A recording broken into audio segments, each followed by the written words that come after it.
PhDs in physics. We thought we knew it all. And then we find out how much we don't know. Because the cutting edge of science and mathematics at the Institute was many years ahead of what was taught in the universities. We were dealing with things like five-dimensional realities, time fields, and a few other things we'd never heard of, and for that matter, much of that is still not heard of today in the public domain, nor even among many scientists. That's so far advanced they were, and how much secrecy has come down since.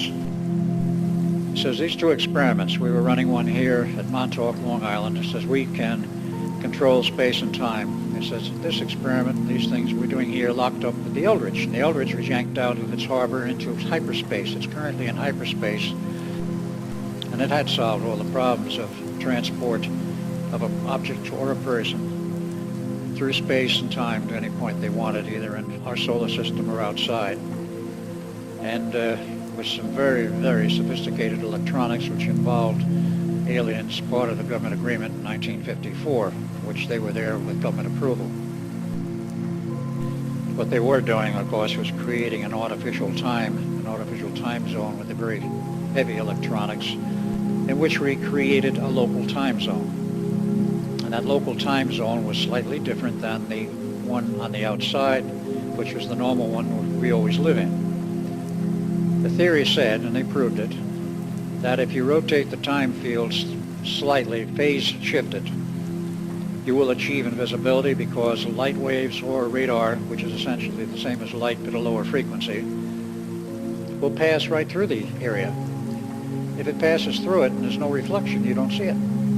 The basic idea of invisibility is that you get no reflection of any kind from the object that normally you're looking at. If there's no reflection, you can't see it. We had no computers in those days, so everything had to be run manually. And of course, there was a certain sequence had to be run. And we knew what it was, and when came the test for 22 July 43 by radio link. But that was the basic field structure, but the power required was enormous because of the approach. And unfortunately, the human mind, the human brain, and the nervous system can't take that kind of power level very long. There was, in a sense, virgin territory. We had no prior history as to what the human nervous system could or could not take. And this is one of the things they found out in the process of those tests, multiple tests. The human nervous system can take just so much and it collapses or burns out if the power is high enough. High levels of RF and magnetic power at the appropriate frequencies. Not a good way to do it, but it works. We were all sensitive to the fact that something was drastically wrong. I might add that if you're exposed to that level of power for very long, if it doesn't fry your nervous system first, you wind up being very sensitive and rather psychic. That's one of the ways you can induce a psychic sensitivity. It doesn't matter whether it's light waves or radar or a lower frequency electronic or RF waves, even down to sonar. No reflection, you don't see it. That was the basic premise. And it worked. It took enormous amounts of power. But they kept it very low-key and rather quiet, no publicity to it, other than what had inadvertently spread around in the usual scuttlebutt of the Navy. And it was operational. I did not connect the fact that that location at Montauk was the exact physical location at a later date of the Montauk Project, as we called it, which involved the time-space manipulation and all the other related projects which went on there, starting about 1968.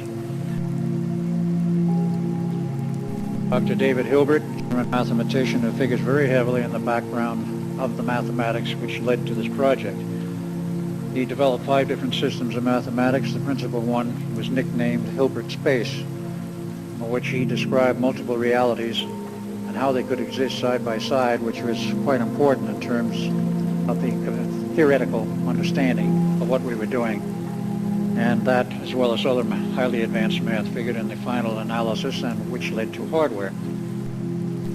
Then he went on to develop the modern electronic computer, and that was Dr. Goldstein on the right, and von Neumann on the left. The computer was finished in his working model in 52, and they built a complete system, was given to the Navy in 53. I might add, Project Rainbow was shut down in 47 formally, was reopened in 1949 under the name of Project Mirage, asked von Neumann to see if he could find out what went wrong and could they salvage anything. He did find out what was wrong. He did salvage it, designed a whole new system, which was tested in 1953 on the carrier Midway.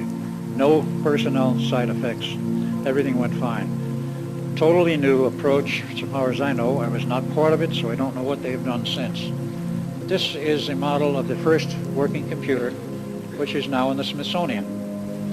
Very crude looking by today's standards, but he created the first true computer because in the magnetic storage elements down below, he had the idea of the stored program, and that's what makes the modern computer a computer. You can store all kinds of programs, you can plug into them and tell the computer what programs you want to use as the calculations go on. Therefore, it is a true computer and not just a calculator.